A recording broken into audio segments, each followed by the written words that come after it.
Ladies and gentlemen, my first ever relationship, it was an arranged marriage. Arranged marriage. Yes. Hallelujah. Drum rolls. Kama hamjaijua leo ndio tumekuja ku open up sasa mmejua niliarrangiwa because we are about to start crying. Mbona tunafunguliana hapa? Ai guys, mbona nifungua mahali sitaki kufungua sasa. Naoni ulinileta hapa unianikia mbele ya watu. Wakati ilikuwa inani hit, ilikuwa I think 27 ndio inani hit. And I'm like shit. Yeah, I'm a grown up. Guy, mimi ni grown up and I need to be serious with life. Nakumbuka mpaka I was writing things and I'm like gosh. I've really grown and now I need to start thinking about grown up things. Siku ati sasa ni story na bado nachezea na ligi yao watu wengine naona hapa wananidanganya we are the same age. We are not. My brother, we are not. You are 27. Mpaka I wrote it somewhere kwa my wall and I was like, oh God, nilifikaje hapa? How did I reach to be 27? Aje 27? Sina hata mtu, hata sina mpango.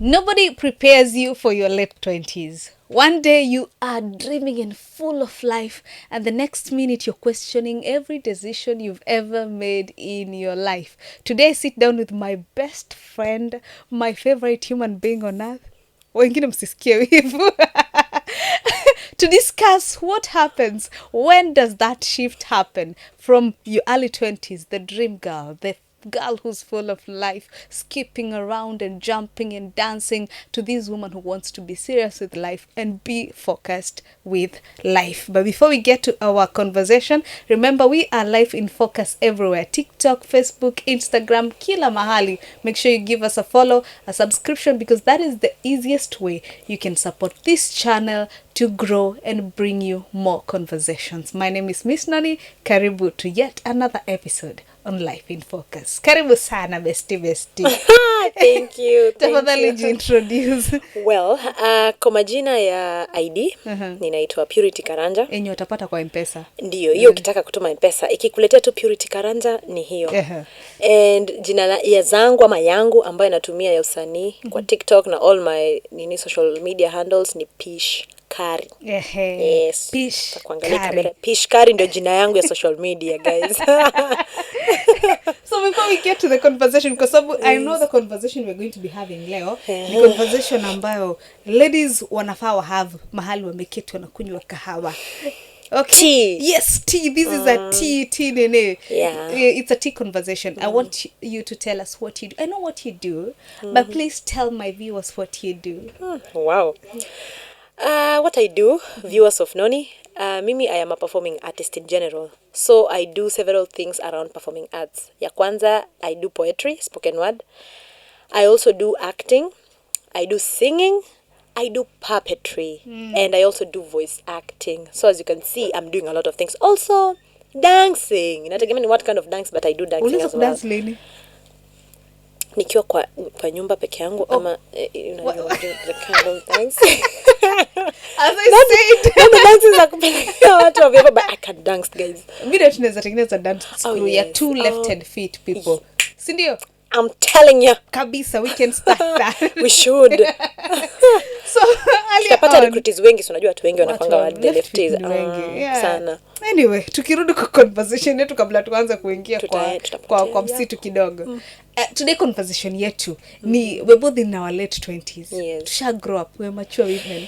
Tushaanza kuuliza unaleta mtu lini? Wengine wetu unaleta wajukuu lini? We've already gotten to that point of our lives. Yes. And we've gotten also to a point in our lives where we feel like we need to specialize in our career. Like you need unasikia okay, kwa nini sikusoma accountancy? Ama kwa nini sikusoma nursing? Kitu kama hiyo, why did I stick to the career that I have right now? Conversations on a lot of things, how we view money. Hizo vitu zote ndo tunaongelea kuhusu leo. But before we get to all those things, tell me, ni time gani ulifeel, I want you to tell me a specific age, ulifeel, okay, the switch is here. It is grown up age now. I think for me, I have been having grown up mentality for a while now. Okay. Yes. But the switch ilinipata kama shock hata ikukua kitambo. I think when I was 27, I think, ama 28, 27 ama 28. And that is because nikifanya campus nilikuwa nimeanza another school somewhere in Eldoret and then I came nikatransfer nikakuja huku Mombasa. So when I came to Mombasa nikaendelea na shule and it was that phase of my life and things were not working out, especially now with home. Mambo yalikuwa bad, so my head was buzzing. Things were not okay kabisa, so somehow I lagged behind. Nakumbuka when I was in school nikisoma, it was even so hard for me kusoma na kuelewa vitu. So somehow hiyo nilijipata, of course sasa nimerepeat I think 2 years behind.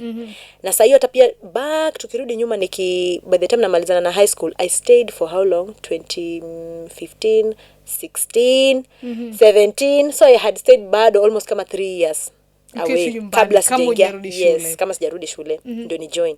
And then sasa tena huku kuna another lagging na kuna another pressure yenye inatoka home and all that. It was me by the time na join, it was quite hard for me kuangalia my age na jiangalia the age that I am na wale wanafunzi wenye tuko na wao. Nilikuwa yes naingiana na wao vizuri sana, na sasa somehow maybe hiyo ilinidanganya that is my age. Hapo ndio age mates wangu wako.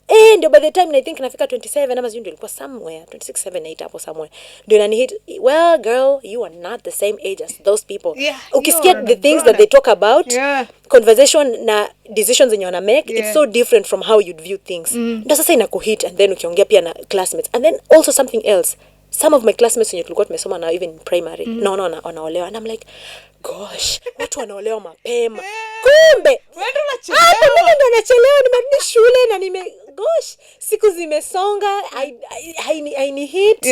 Hata in terms of relationships sioni kama kuna haraka anything, cause why you know tuko 19 na hawa tuko 20 21 huko, kumbe that is not my age. That's not my age set. Wenzangu ni wale wenye wako wera gosh. So I think a lot of that nilipata back hiyo, yani nilichelewa yani yani hit kwa my head. But at the same time obviously mimi I've been that person mwenye I wouldn't make rational decision na so I had that brain yani kama ya kama tukanzima as much as your time lapse. Wakati ilikuwa inani hit ilikuwa I think 27 ndio inani hit, and I'm like shit, I'm a grown up guy, mimi ni grown up and I need to be serious with life. Nakumbuka mpaka I was writing things and I'm like gosh, I've really grown and now I need to start thinking about grown up things. Isikuwe ati sasa ni story na bado nachezea na ligi yao watu wengine naona hapa wananidanganya, we are the same age, we are not. My brother, we are not. You are 27. Mpaka I wrote it somewhere kwa my wall and I was like, oh God, nilifikaje hapa? How did I reach to 27? Aje 27? Sina hata mtu, hata sina mpango. Gosh, sina hata job. Why is that the first way you had that? I think ni because ya classmates majorly wenye nikiangalia my classmates all over, unaona tu ameolewa ama alipata mtoto. Kitambo ilikuwa inakaa wow, my decisions zao wameshaamua kupata watoto mapema. Well, that's good for them. Mapema, girl, that's not early. It's not early. Ebu angalia your age. What? By the time I was checking, god damn it, girl. Time. Muda imesonga sana. Well, tukiongea kuhusu experiences, because for me I feel that I would say the same, similar to you. Oh, really? I grew up too fast. By 1920, I was already thinking, okay, I need to be serious with life. But that happens because I had my baby. Mtoto anakuchangamsha akili. Oh my God. Anasuchinga akili shua. Oh my God. I am a mother. I'm a whole mother. I need to grow up. But now there was this moment where I realized that I'm not just a mother. There is other things that I can do for me in my life. I think that happened to me when I was around 24. That's around 4 or 5 years after my child was born. And it hit me that whatever I am doing with my life will affect her directly. So I love her so much. So I need to to straighten up my life because it's gonna affect her. Definitely. Okay. I would imagine. And now taboo topic, relationships. Umefika 27 umerealize hauna mtu. I am sure that was the first time you were thinking of having a person. Take me back to your first ever relationship. Oh my God. Because I know there are heartbroken 19-year-olds out there. Wow! My first ever relationship. I was... How old? I think think 19, nilikuwa naenda 20 something. I was still in my teen. Ladies and gentlemen, my first ever relationship. It was an arranged marriage. Arranged marriage. Yes. Hallelujah. Drum rolls. Kama hamjaijua leo ndio tumekuja ku open up sasa mmejua. Do we have tissues because we are about to start crying? Mbona tunafunguliana hapa? Ai guys, mbona nifungua mahali sitaki kufungua sasa. Naoni ulinileta hapa unianikie mbele ya watu. Wani zoom kwa maisha yangu. Life in focus, the life of fish. Oh my gosh, yeah. Najua wale watu wote wenye wanatakaga kujua haka kadema mambo yake ya siri ni gani wako. Ni focus peke yake itawaambia hizi anyway. Yeah, I was I think 19. Yeah, na ikakuwa arranged na that is somebody from abroad, family friend, close family friend of my dad. There was somebody there who was looking for a wife and yeah, the Karanjas, the children pale wako na adabu sana, watoto wasichana kwanza, hebu angalia vile wanakaa vizuri, ni marembo, wamesoma. Nani wengine? Nani 19 year old sahiyo? Na sahiyo mwenye ako available ni nani? 19 year purity. Ka 19 year old sikamemaliza tu shule juzi. Very pure and very innocent. Easily to board. Sijawahi hata kuwa in a relationship with anybody in my life. And that's why you are the best candidate, my God. So they decided, I was approached and I came to like the guy eventually. He's a very, very, very, very fun guy. Hata saizi I could call him and still talk. Hakuna issue, we don't have a problem. There was a problem wakati now the people who were involved, they were now trying to intention yao, they were now trying to kufanya intention yao ya the whole thing, ama like force things. Wanataka it happen na they want it at a specific time yao. Kwa hivyo umekiwa timeline yenye it does not conform with whatever. Na mimi hata sijaambiwa. Mimi nimejua tu si mtu amekuja na tumekutana na yeye na ameniambia, na mimi tumekuwa tukisikia tu ati haya anakuja, atakuja Kenya na he's looking for somebody to get married blah blah blah. Sasa amepata this girl. Na girl ni nani? Purity. Nikashtuka nikasema haya, nilipatikana saa ngapi? Ni mimi kweli? Candidate, watu ni wengi. Mbona mimi of all the people na that person ako related to somebody big in Kenya. So after now that event, now that guy amekuja, tulijuana na tukakuwa close. But now those people wenye walikuwa the pressure ilikuwa inatoka from the people, I think with the intention of how much they wanted it to work. Na walikuwa wameka, I don't know, I think walikuwa wameka their own timeline. Ndio sasa ilileta issue. Because I used to get calls. Nitakatazwa mpaka hata profile photo, nitaambiwa uweke gani, nisiweke gani. It used to be a little too much into. But it is not coming from the guy. No, that's why mpaka leo we are in good terms. Hatuna hata issue na. Ni family friends. Family friend now. Sasa the people nyako, hao ndio arrange, enda kwao, fanya hivi nini, unapatiwa instructions. Ya kujipendekeza. Yes, it used to be pressure. Shule nionekane ati tumeenda huko trip, nimeenda kupiga picha na boys. Ni classmate. Utasema ni nani huyo? Ulionekana ukitembea from school back to home with a boy. Utasema huyo boy ni nani? In your 19 year old. Wewe 19 year old, I'm telling you. Tena because tena walikuwa wameshachukua of course tena the responsibility ya kupay for my school fees. Yeah, now the guy ndio alikuwa take that responsibility. So I don't know if that's what married to the guy. Exactly. Mimi nilikuwa nimeenda. Nimeenda na kushow. Sasa hata sijai pata any freedom ya kuji-understand even as a girl myself, kujua about, love and all those. So somehow it was rushed, although I was getting used to the guy. Alikuwa mpoa, alikuwa mtu, yani wacha nisema alikuwa jadi ako. Ni mtu very fun. Alikuwa ananifanya nashinda nimecheka the whole time. I like people when ananifanya nacheka. I like Take notes. A lot. If you make me laugh. Oh gosh, you have it. Sio yote, but you have something. So it used to make me laugh, and the stories yenye tulikuwa tunaongea naye were very matured stories. Na pia ni mtu mwenye alikuwa business oriented. Atauliza ni what unaweza taka kufanya nini, aone kama anaweza kupromote. So everything was arranged. Now I was also actually almost to go to abroad. Actually that's how I got my passport. Nilikuwa ninaenda na waambia. I was going. So that's how my first relationship was. It was there, not there, but it brought a lot of chaos. Things like those just come, and then mimi swali a lot of things. Ilisha vipi? Because if it was, there's a reason why it ended. Ilisha vipi? Well, kuisha kwake, Because of a lot of complication yenye ilikuwa imeleta. Sasa now ikafika a point where now the families wameanza kukuwa na issue because now of the decisions yenye mimi I had. I was talking, also sharing to my sisters, my mom at home na nini. Ilifika to a point I was like, no, I don't think it was because majorly because of the pressure nilikuwa napata. Mpaka naambia hata hiyo course unasoma, it will not even be necessary ukikuja huko majuu. So hata ni kitu, especially catering see something. We would like you to come and do something like nursing. Tutahitaji ufanye driving, huko ndio ukikuja you have your own car, unapatia pressure, unaonyesha picha za nyumba yako, gari yako, tunakungoja tu ufike. So naambia hata hiyo course unafanya haitakusaidia. So I think in all those pressure, and I was like, I just needed that time ya kukaa tu ni chill ni breathe. I did not have any problem with the guy, remember. It is the pressure inatoka huko. And at that point I was also scared of sharing with him because your pressure inatoka ni the people wenye wako huko na yeye. So nilikuwa most of the things I did not tell him into details, but there was a time nilishare tu kidogo, and I think he got to know kuna something.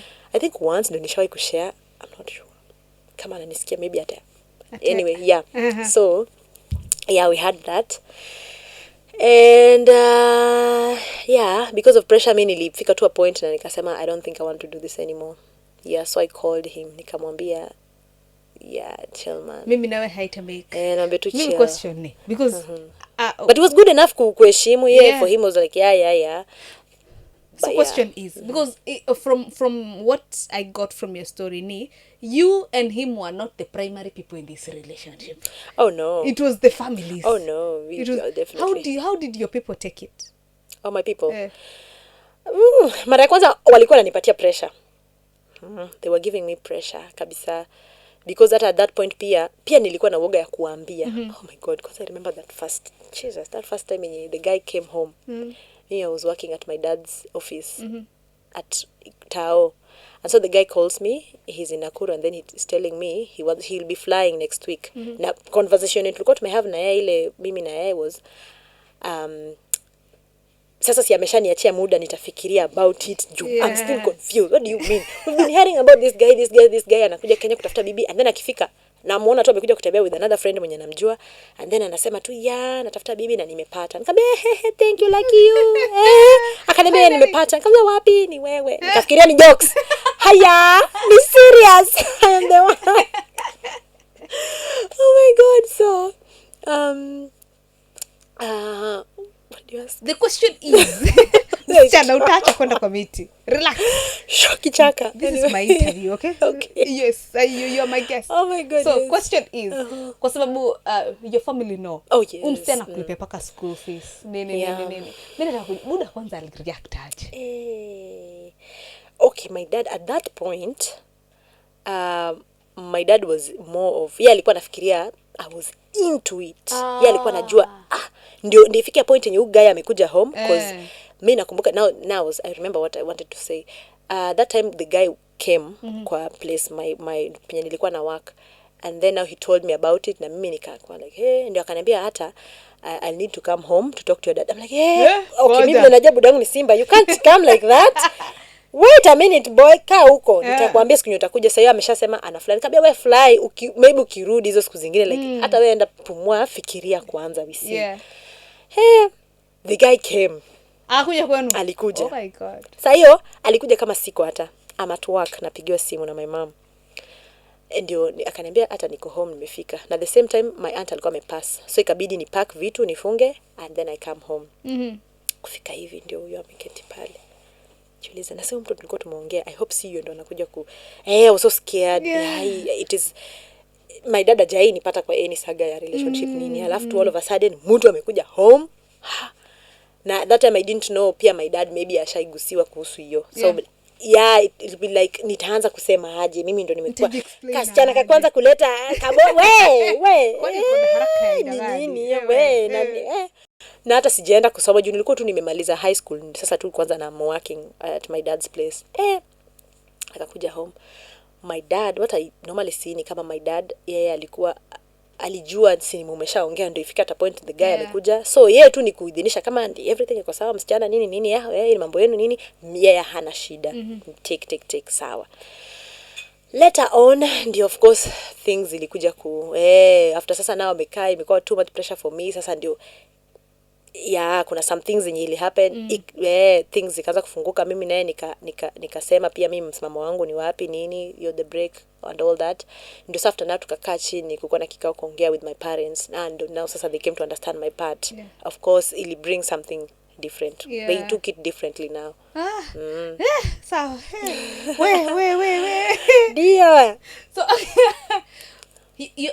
your first relationship is very interesting. I know. Very interesting. Yes. But sasa kuna ile unajua unajua kuna ile the man you meet at 19 will change your perspective on how you view men and relationships completely. Okay. He'll either build it akupe standards zingine za kishua ama akubreak design yenye unaona wanaume unatoroka bio yako yote. What do you think that relationship made? Did it make you fear relationships ama did it make you want to experience what a good relationship can give you? Well, it did two things. It broke me kabisa for a good time. That was tukikuwa na things were good. I think now it's the whole process. Na everything else, that the pressure yenye ilikuwa inaletwa with everything else yenye ilianza, the consequences of it yote ndio ilini break with how now it reacted now to my family, the way everything ilienda unfold ndio ilikuwa too bad. But the way the relationship, personal relationships, the interrelationship between me and that guy, aliniwekea standards huko. Because he used to provide. For him, he knew what he wanted. He was serious. He wanted somebody to marry. And he knew what he was going for. So, ikikuwa ni sasa, of course, now he used to pay for my school fees on time. Anything else, for me, it was, usiwahi jaribu kuomba babako anything, pesa yoyote ya anything. Talk to me. Na mimi naye nilikuwa the shy girl. I don't know how to omba ati nisaidie.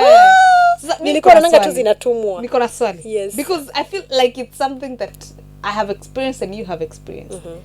Moving from wazazi wakikusho nisikuone na mwanaume. Okay. Uko 15 ukirekana na mwanaume unatandiko. Hizo ni vitu gani? Ni nani ulienda kusimama na yeye wapi kwa kona? Ni nani alikuwa anakusalimia? Kwa nini amekuja kukusalimia vitu kama hizo? Two, unaleta mtu lini? When does that transition happen? Because one day I woke up na chapo kwa sababu nimerekana na wanaume. The other day naanza kuuliza Noni, kwani unaga marafiki? Hauna rafiki. How is that for you? Me, I think that switch nimeiona juzi tu, hata si kitambo. When was that? Tuko mwezi gani?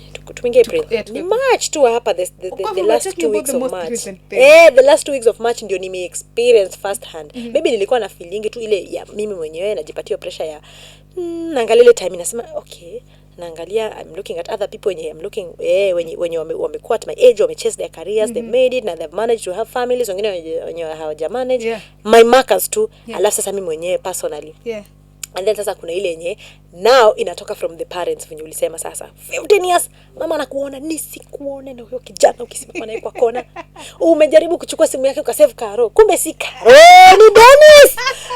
Kumbe sio, ni akina Kim na sijui kina nani, lakini mwasave na girls name tulikuwa tunatandikwa vibaya sana.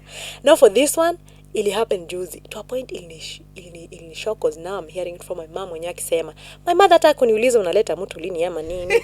Alinienda tu direct. Akaniambia wewe mfanye tu venye mnafanya huko, sijui chenye mnafanya huko vile mnaishi, lakini mjue mimi ninataka my grandchildren. Sawa? Nataka tuma watu wangu around me. Hata kisani ninataka grandchildren. Hata si mtu I'm like yo mama. Kuna process. Gosh. But we have had conversations with her sometime, I think it was last year. Akitaka tu kujua ile tu soft ile tu ya mama, unaona tu kuna vile narusha kuna vile anataka story na mtu. Mimi naye I'm open enough with my mom, tamwambia tu at several people, sina anyone mwenye anaweza kwambia saizi yenyewe naweza leta mtu home, but I have suitors mwenye nimeona na this one kwa hivi, huyo kwa hivi. Nabi si mbaya, keep it up, nini. Keep it up. Sikukwambia nilishagua, nilikwambia tu I have have suitors. Ninawaona na masho. Hakuna mwenye anaweza leta maua tu unataka. Haitakuwa serious bado. Yo. Julia, acha kama umesikia I have several. Your time by the time ananiambia hivyo. Oh my gosh. In my head nilianza tu kuandika poem because I'm like, yo, gosh. Kumbe ni real. Yeah. And then now kuna that point yenye sawa, you feel your mom saying that akona that plea anaomba grandchildren, like unaomba grandchildren si njugu ninaenda tu kununua. It's a process. Plus there was once I told my mother kept on me yangu ilikuwa very weird, extremely weird, because I switched from my mom. I don't think my mom have ever sat down and talked about men. Really? Me, I talk with we've my never mom. sat down I'm and talked open about with men. my mom. We started having those conversations last year but one. And it happened. Unajua me, even when I had Zari, it was a very weird thing because she didn't even know I was dating. Oh wow. Okay, surprise. Surprise. Surprise, something of that sort. But it switched from the moment I turned 25. Now she started asking me, Noni, unajua Zari is still young, you can still start relationships. Niko, ulikuwa umesema uswai niona na mtu. What is happening? Mom, I'm still your child. I'm still very children. Don't usinisukume na huko. It has gotten to a point because I have become very close friends with her. She's now selling me to everybody. Oh wow. Yes, a guy talks to me, tuko watatu, mimi mamangu anashanza. Unajua kwanza ako single. Because my mom is becoming my wingman at this point. Oh my God. Of course I laugh it off, but I see. Na the way your mom is strong. Yes, akiamua ni hivyo ni hivyo. Ako single. Huyu ana hata mtu.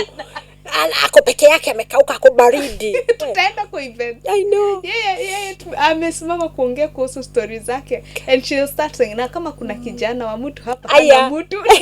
Tafadhali. I have a very beautiful daughter. Can you see her? Ni hule. So for me it is not just switching ya kwanza kulipia to closing. No, it is switching from nitakugonga to sasa ni marketing, sales and marketing of the daughter. Yeye mwenyewe ndo anakuuza huko. Gosh, actively selling. Active to the point that she even for example, there is a time Nas watch interview. There's a time tuenda naye, we had an event, we were going together. So we go and she stands up anaanza kusema sijui kama kuna kijana anataka msichana wangu. And she told me to stand up. The one told me to stand up. My mother. Hey, your mother. Stand up, and I stand up, and she says kama kuna kijana anataka kuongea na msichana wangu, I know my daughter can be tough. Come talk to me. Gosh. So I'm standing, I'm laughing. Later on, I see guys going to talk to her. Oh, your what mother. The heck? Your mother. Inakaa movie band. It is a movie. Okay. And it's so weird. Anyway, what do you mean? Tuachane na hizo switch. Kwa sababu hizo switch was zinanifanya nisikie. Mama, please don't do that. At least my mom can't do that. My mom is shy. My mom is super confident. You know my she mom. She can't do that. Tukimove sasa kwa mabeshte. Girlhood, girlfriends.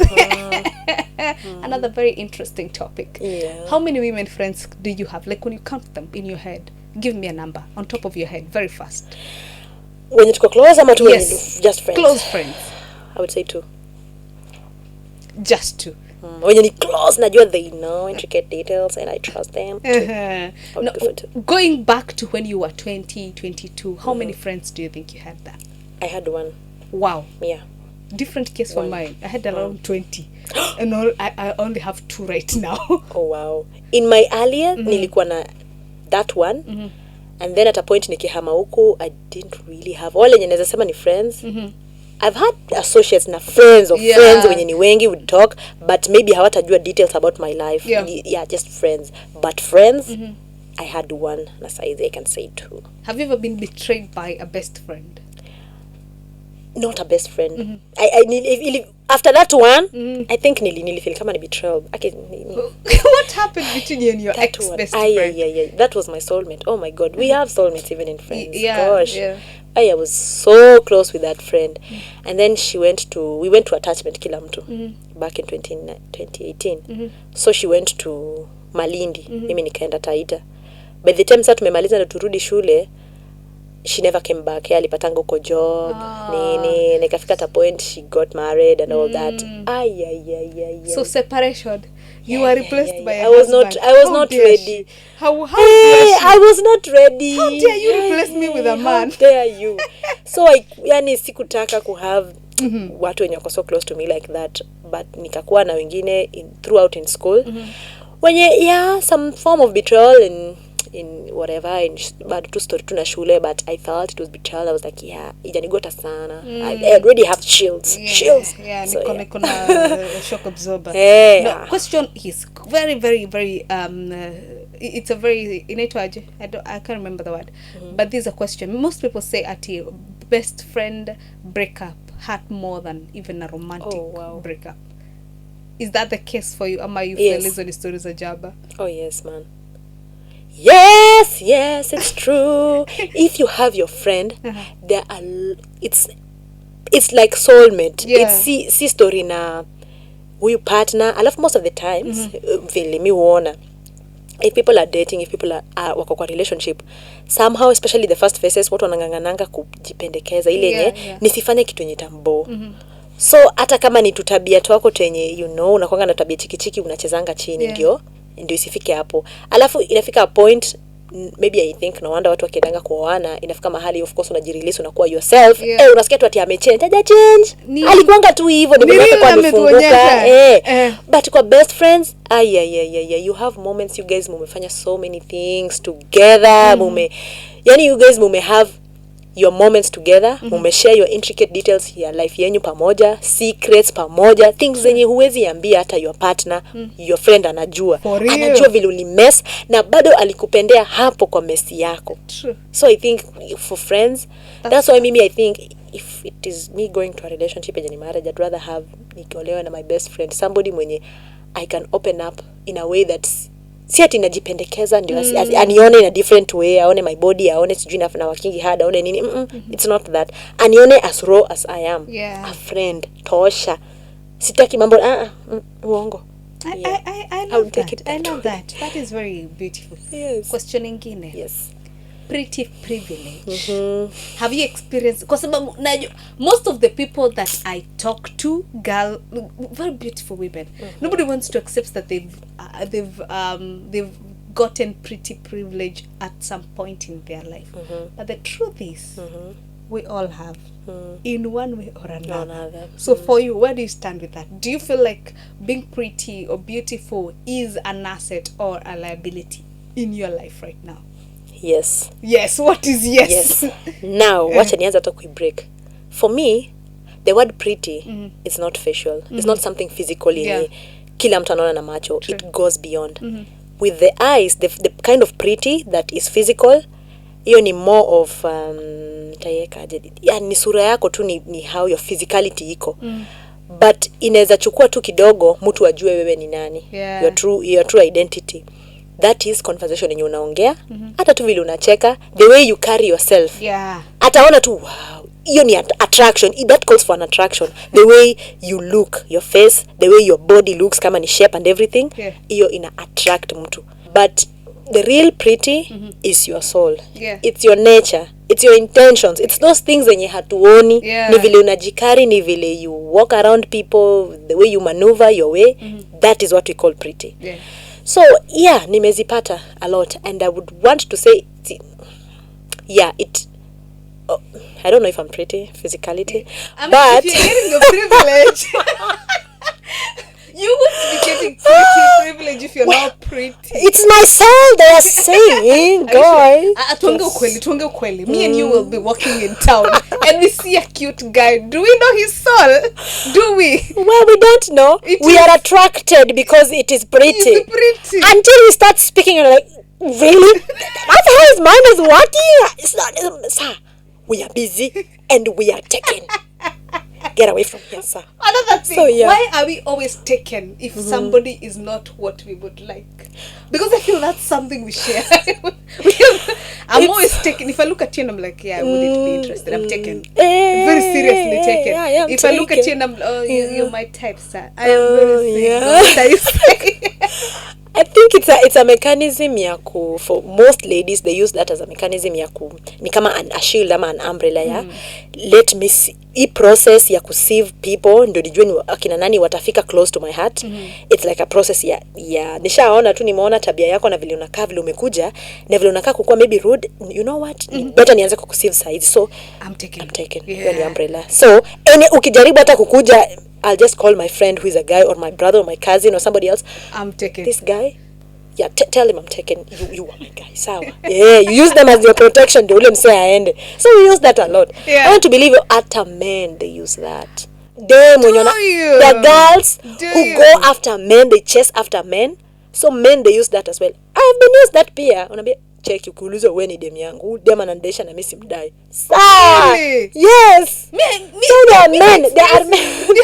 Experience is different. Really? Yeah, people who are telling you I am single. Okay, me have experienced statements like mimi kama ningekuwa kijana hivi, ningekuoa wewe, niko brother, you're married, I know your wife. Ooh. I know your wife, okay? Statements like, you know, I did a bad decision when I was young, so you know, I wish I would have waited. I know your wife. Relax, I know your wife. Okay. Now, question is, I know things are changing, especially when it comes to how we view marriage, okay? Oh, God. Kitambo, I feel like the greatest achievement I would have achieved under 25 would have been getting married. Oh, yeah. Me too. Yes. 24.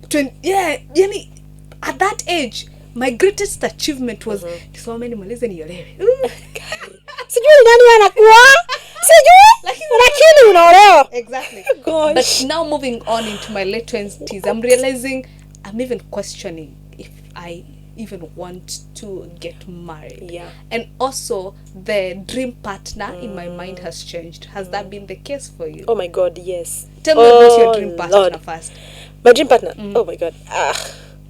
Ukiniuliza swali some months ago ama some years ago, ningekwambia I don't know how to describe people. But right now naweza nikasema best friend. Rafiki is the word I would go. Rafiki meaning huyo mtu venye tu rafiki yako wana pull up anytime ukimcall. Hata wakati umemkosea yeye, ana jam. Anakwambia uko na ujinga, shika hii chakula kula kwanza hata. Shiba kwanza hata ndio tuongee. Hizi ni nini wewe mbona ulinibetray? Mbona ulifanya hivi? Beshte yako inakuanga ni kama that person is a part of you. Ashajua we are here for each other. Uta mess up. It is a process of life. But does it mean sasa usiambie umekosea? Kama nimejam, nitakwambia nikigombana. Nitakwambia bali huku nifanyia poa. Atakaa chini na kwambia hata mwenyewe hakikuona una mess, una waste your own life. Rafiki yako ni yule mtu mwenye atakuwa kabisa kukuamsha, kukwambia bele unapotea bana, unapotea. Hizi ni vitu gani umeanza kujiunga siku hizi? What are you doing with your life? You need to make better choices. I need to see you in spaces. Ni mtu mwenye anakaa all the time akikukumbusha who you said you are supposed to be. Na every day you are not living up to reach to that person when you uko. So I would go for a friend. I say without mentioning names. Without. Do you have such majina a person? Kwa mabano. Majina ikiwa kwa mabano kama umefunika. When you say all those things, are you thinking of a person? There is somebody that recently I've met. I'm not saying maybe it's going to be anything, but I am happy I have met somebody who keeps me on check. Yeah.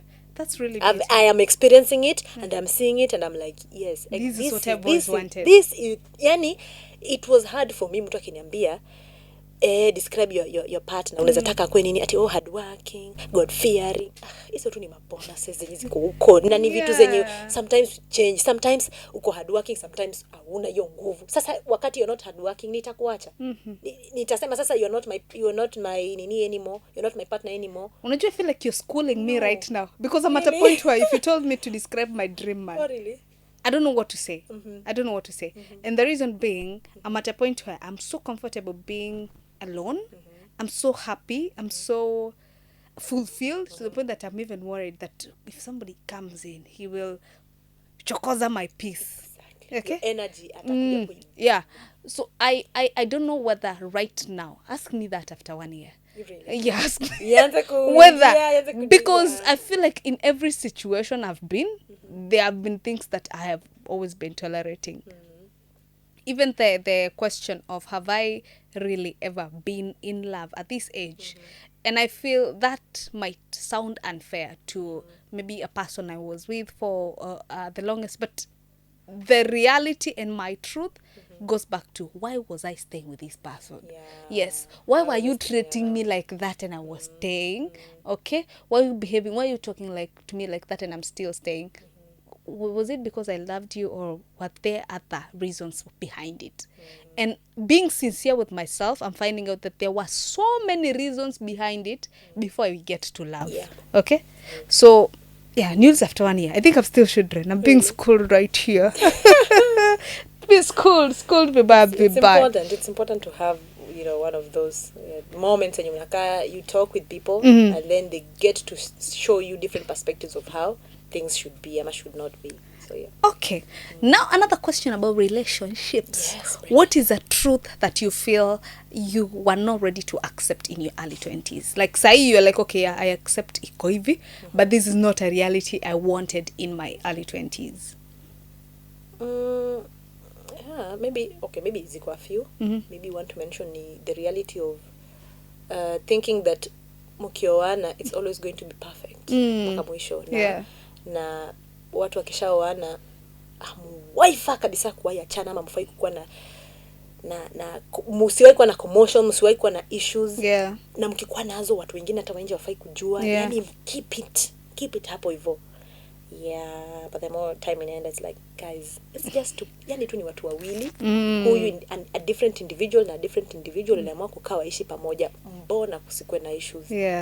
Na also the reality of also noticing that hata watu wakioana, it does not really make them one. Okay, it does in some sense, but the individual, bado mtu ni mtu, bado mtu ana crave for things zenye alikuwa ana crave for since kitambo. Mtu bado kuna vitu anatamani kufanya, kuna individuality na baki. And people should embrace that kabisa. I really think there should be breathing space. I keep telling people that all the time. No, define breathing space. Breathing space, does it mean nitoke kwa nyumba niende nikakte? What does it mean, breathing space, according to you? According to me, breathing space ni breathing periods watu wanafaa wapatiane kwa relationships. Case in point. Shule. Most of the time tulikuwa tukiendanga shule. Why do you think tunafunganga shule hata? It's not that ndio walimu wakae wafunge wa mark vitabu zao waende wakasalimia watoto wao. Of course that is part of it. But inatengenezwa because pia the mind needs to breathe away from school. Uende ufikirie vitu zingine, uende mchokozane na kina Brenda huko nyumbani, kina Amos, whatever. You have another time with other people.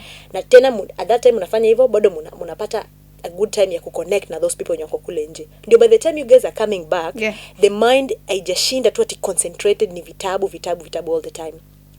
The same thing na home pia, wakati watoto wamefunga shule na wako home. Inafika point watu wanakaanga wanachokana. Wazazi wanasema, "Mbona shida mnagombanisha? Huyu sijamfanya nini?" Mama anasema, "Mfungue mashule muende." Na mkienda muende kabisa. Si wataki hapa juu mnashinda mkinipigisha makelele. Lakini mkishafungua shule mkae inafikanga mahali anasema yenyewe nimemiss hizo kelele zenu. It should be like that. So you can imagine couples when wameoana maybe tuseme 37 years going to marriage. All the time the woman ameshingi traditionally, ameshingi kuamka every day, anaamka kutayarishia the husband food, anaenda kutayarisha watoto waende shule every day in day out. Tuseme hata they have those one moments yenye wameenda out kwenda kutembea, maybe ni holidays ama ni nini, but hiyo nyumba yao imeshingi tu kukua ni hivyo. Kama especially kwanza upate ni nyumba yenye maybe wamejenga, it's their house, it's the same space. So hata kama walikuwa na issues, wamerushiana awards nini, hakuna kupumua, ni hapo mkirudi hakuna environment ya kupumua. So there should be spaces ya watu pia sometimes inakunga tu hata ni soul inachoka. Ushaika sometimes pia mwenyewe, that's why even maybe hata kwa job yetu tunapatia hiyo space. Mkikaa for a long time with a group of people, mnachokana, you need to go experience something else, watch your mind see something else. So unapata kwa hiyo setting ya house, watu kama before wachokane ikwe things zimekuwa mbaya, mzazi kama ni mama, you don't even necessarily need to go to your home. Sometimes sawa unaweza kubaliwa kwenda home kwenu, si ati anything mbaya may happen, si ati unaenda kuvisit wazazi wako ama sisters zako kwa sababu unaenda kuwaona. For you it is a time ya relax, ni kama vacation. Enda chukua hiyo antidote, enda pumua.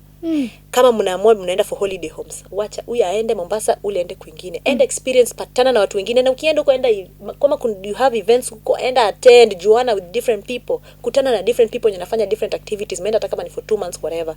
Ala sasa murudi. Kutakuwa wakati kuna mnakuja vita kupatana, mtapata. na mimi husema pia, this I also borrowed from someone else we used to share a lot. Wakati pia mmerudi, pia that house of yours, you need to do something about it. Isikuwe ni nyumba yenye for 20 years mmeishi, ni nyumba yenyu iko tu pale pale. Ile kabati inakaanga pale pale. Everything. Nyumba rangi ni ile blue, ile mzuri yenye mlichagua the first time. Hapana, badilisha mambo. Hiyo nyumba fanya renovation. Paka rangi ingine, weka new things. Ndio by the time hata mnaingia kwa hiyo nyumba, it looks new. It is much easier. Ule ametoka different part of the whatever country ingine, ama ametoka different county, ama ametoka home kwao, amekuwa na experience tofauti with the other couple, wanakuja kupatana kwa nyumba yenye it looks new. It is much easier for a conversation to go down. Because ina feel ni kama we have started, and hata unajiuliza, I feel juu kirudi hapo ina feel there's a continuation. Tunataka kusonga but kuna continuation from where you started. It needs to have a new start every time. Mattress ni ile mmelalia tangu mwane. Mbona unatupea lecture lakini kwa nini? Wewe nini hiyo mattress peana huko? Tunaona ni kama tutakuita utu advice kwa hizi ndoa zetu. Nakwambia I have niliolewa nikiwa 19 guys. Kwani mmesahau? Uko na experience. Uko na experience. Niko na game hapa nataka tucheze. Quick fire question. Jesus Christ. The first nakupea 1 second ni pa. Okay? Hakuna right question ama wrong answer. Sawa. Okay. So, I want you to choose the one that you feel is something that you would choose. Okay? For example, I will ask love or money. So you choose the first thing that you feel without thinking. Very fast. Love or money. You have started. No. That's an example. Okay. Love or money. Money. Hallelujah. I'm not gonna judge. I promise. I'm not gonna judge. But we're gonna do several. Sawa? Okay. Soft life or hustle life? Soft life. Heal or revenge? Heal. Text back or ignore? Text back. Married, rich or single and happy? Hey, single and happy. Gosh, have I said that? Are you a city girl or a stay-at-home girl? A city girl. Therapy or talking to your best friend? Talking to best friend. Haya, tukisonga haraka. What would you choose between these two? Red flags or potential? Potential. Are you sure potential? It has the potential. Okay. Toxic chemistry or healthy boring? Healthy boring. You're not toxic chemistry. No, toxic is bad for my soul. I don't want. Hey, yawa. Okay, another one. Double texting or pride? Sema tu, hatuta kujudge. Tumesema tu kujudge. Pride. Go through his phone or trust him? I trust him, man. Okay. Break up or let's fix it. Let's fix it. Okay. Date for love or stability? Stability. Okay. Your ex calls, you answer or you block? I answer. Dangerous woman. I don't have a problem with talking to people. I don't have hate. I will talk to you, my friend. Okay, when we're talking about girlhood and friendship, Sasa, cut people off or talk it out? Talk it out. Small circle or big circle? Small. I know. Small son. What do you need? As an honest friend or a supportive friend? Honest friend. Okay, utaki psycho fans? No. Okay, another one. You forgive easily or you hold grudges? Of late, I've been forgiving easily. I've been holding grudges for far too long. Okay.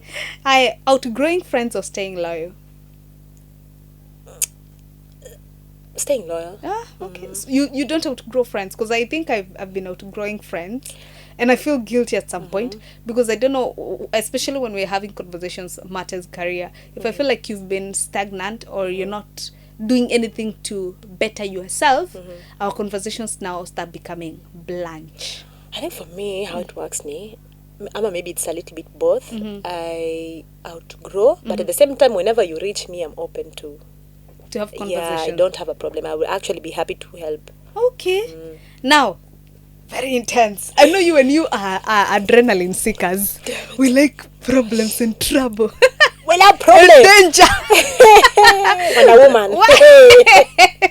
Superwoman. Yes. You go to a county where you know nobody. A country where you know nobody. But you're okay. Good. I'm okay.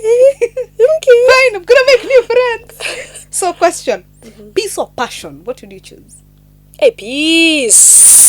I'm going for passion. Better understood or better loved? Better understood. Okay. Alone or surrounded but lonely? Alone or solo? Alone or surrounded but lonely? Alone. Okay. Stability or excitement? Well, Sema ukweli msichana, sema ukweli. Mimi nakujua. excitement. I know. Adrenaline and thrill seekers. What do you follow, your heart or your mind? My mind, my mind. Don't trust your heart. My mind. Trust your heart at your own risk. Oh my God, it will forsake you. Okay. Questions. I'm talking about excess. Gosh, I'm excess. Okay. Stalk or act unbothered? Well, I stalk them. Yeah, okay, I'm gonna stalk you, man. For me, I don't call it stalking. Natakujulia tu hali. Nini? Are you sure? Yes. So another one. Cry it out or act strong? Oh, act strong. I do that a lot. Oh, okay. Post him or keep him private? I would like to post him. If I get him, I'm going to post You him. mimi nitamficha kama bag. Of course, nitaficha mara ya kwanza, but nitapost mikono, uku, kidogo. Kama mnajua hii mkono mniambie mapema. Post sikio if you ever see this. Tell me. Nikamugua hapa kwa ankle. Nini. Huku side profile wewe. Date multiple people or focus on one? Focus on one. Ngoja. Yeah, focus on one. Focus on one. Yeah. Unasema hivyo kwa sababu tuko mbele ya kamera ama that is reality. I think for me, I'd like to not date, but I'd like to experience people. But when it comes to dating, I'm different. I like to know people. But when it's now intimate, I'm like just exclusive. Now, for me, I feel a little different because I'm a very bad girlfriend. I know that. Like I'm so bad at dating. I'm not gonna leave my work to come and see you. Yeah. That's for sure. Not focused. I'm not gonna stop reading a book so that I can chat with you. I will ignore your call because I'm doing something else that feels important to me at that point. So in my head, I'm like, if there was a way to just meet somebody on the road and we're like, bro, tunawana mimi na wewe, and we are done. Like I know Johnny nakupata kwa nyumba. But process ya kujuana. It's a lot.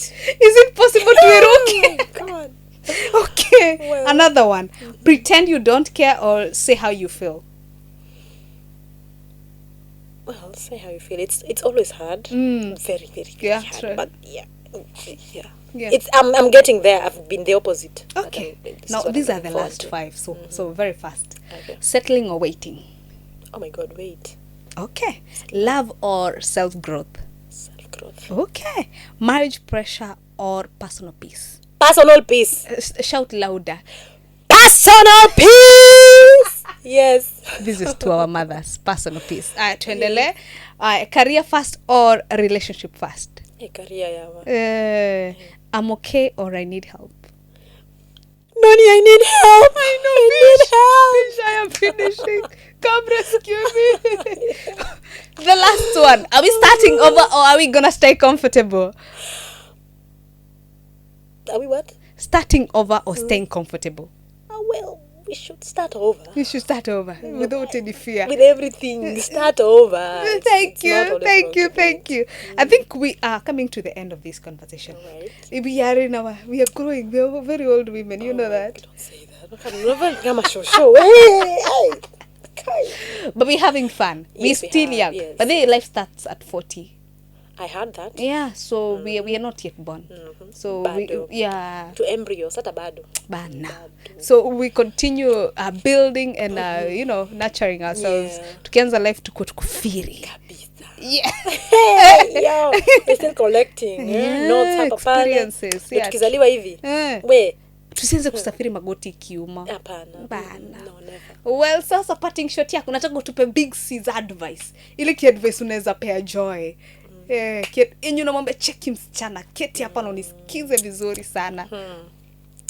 Sasa big sister advice. If you want to do something, do it. Usingoje kesho. Usingoje kuwa ready. This is the time for you to be ready. This is the time for you to work that thing. Wenda uifanye. Because most of the times we are lied to by our fears. Na our fears sana ni what are people going to say? What are people going to think? What are people going to do? People always do things. People always say things. People always think things. Hawataacha kufanya hizo vitu. So for you, go ahead and do that thing that you want to do. Yeah. And awareness. Yeah, you know that you are ready, ama awareness of something. If you are in a process ya kutoka somewhere ama something, you are aware that I know I should be doing this. I know I should be leaving that guy. I know I should be into that relationship because of blah blah blah. I know I should start business. You know you should be doing that thing. Here is not the solution. Yeah. The solution ni do the action. You do it and you do it now. Because the moment you keep postponing it, utajiangalia sometime later, kama ni 1 week later, 1 month later, a year later, na ujiangalia useme ulikuwa unafikiria you are not yet ready because you needed some resources zikuwe zimegather ama something of the sort. One time uta look back na useme god damn it. I swear I wish ningeanza saa zile. Hizo skills nilikuwa na shy off kwa sababu I thought I was not ready. I thought my mother atasema nini? I thought my friends hawataacha kusema, hata mimi wanasema, hata wewe unasema. Hakuna mtu mwenye huwa aongea. Si watu tunaongea most of the time. Kwani sasa hata tukitoka hapa tutaenda kuongea. Tumetoka tu hapa kuongea, so kuongea ndo sisi binadamu tulipewa. Usiache kufanya what you want to do because you are scared, you have that fear. Hiyo fear hebu epuke. Do it now.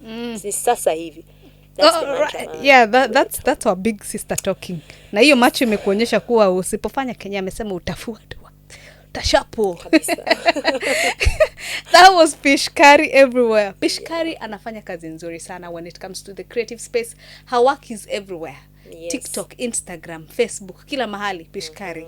So make sure you give her a follow there so that you can see the amazing work that she's been doing. Very soon we are going to bring you back so that we can talk about your career. Leo nimekuambush tuongee motion ya madema hapa so that we can teach girls and the 19-year-olds who've been worried about life, and we are still here.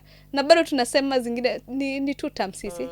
2 more times to go before we start thinking about other things that you guys are thinking about right now. But do not worry. In the meantime, we are Life in Focus. Today we were having what is life looking like in our late 20s. In studio I had my best friend as my guest, Pishkari, and we are telling you, mimi na yeye pamoja, ini command. Go to our social media pages and make sure you give us a follow. On our YouTube channel, make sure you subscribe because that is where we post updates on this and so many more interviews that we post right here on Life in Focus. My name is Ms Noni everywhere. Until next time, fanya kenye unataka kufanya bila kuogopa. Yes. Kwaherini.